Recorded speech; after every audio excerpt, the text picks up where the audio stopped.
is Trisha Atwood, and I'm an associate professor at Utah State University in the Department of Watershed Sciences and the Ecology Center. My part in the project is that I am the lead principal investigator, and so as part of that, I came up with the original idea to look at how geese are influencing microbial communities' CO2 and methane emissions.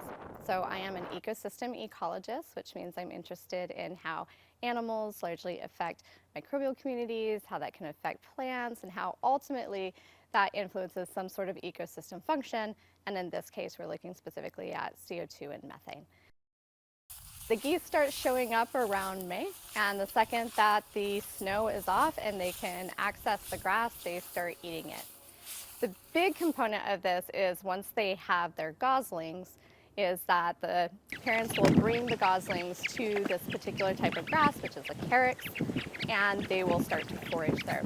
So really just one family of 2 parents and 3 goslings or a couple of more can really have an impact on creating what we call these grazing lawns, where they create this really small statured carex, so it becomes very, very short.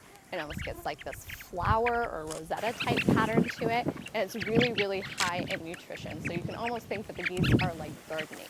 They're trying to keep this high nutritious version of the plant going. When the geese don't show up, we don't get these grazing lawns. In the meadows, we see the carex gets much longer, sometimes 15 centimeters. It is less nutritious, and it grows in just a single spike as opposed to that rosetta pattern. And so when the geese don't show up, these grazing lawns start to fill back in. The plants start to change their structure again to that more long, pointy type structure. That changes how much nutrients they have in them, so nitrogen, phosphorus, carbon. And all of that nutrients actually goes into the soil and helps stimulate microbial communities. And so when our microbial communities are changing, that can alter the CO2 and methane emissions of the salt marsh. One of the major questions in science right now is for microbial communities, is it quantity or quality that matters? And this is an ongoing debate, and people are really in separate camps about it. Some people say as long as you have enough carbon, even if it's crappy carbon, microbes can build and they can emit tons of CO2 and methane. And other people say it's the quality that matters. You have to have really good carbon for these microbes to produce the CO2 and methane. So we're starting to break apart that answer a little bit, and that kind of separates the difference between the grazing lawns and the meadows, because in the grazing lawns you have lots of good carbon, but not very much of it.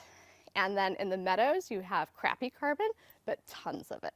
When we actually wrote our grant for this, we provided 2 outcomes, and we said we don't know which one is going to win out. That's what we're going to look at. So my expertise is looking at how community changes, usually in animals, influences plants, and then how that works out to carbon. So my specialty is really in carbon cycling. Humans play a big role in changing animal populations.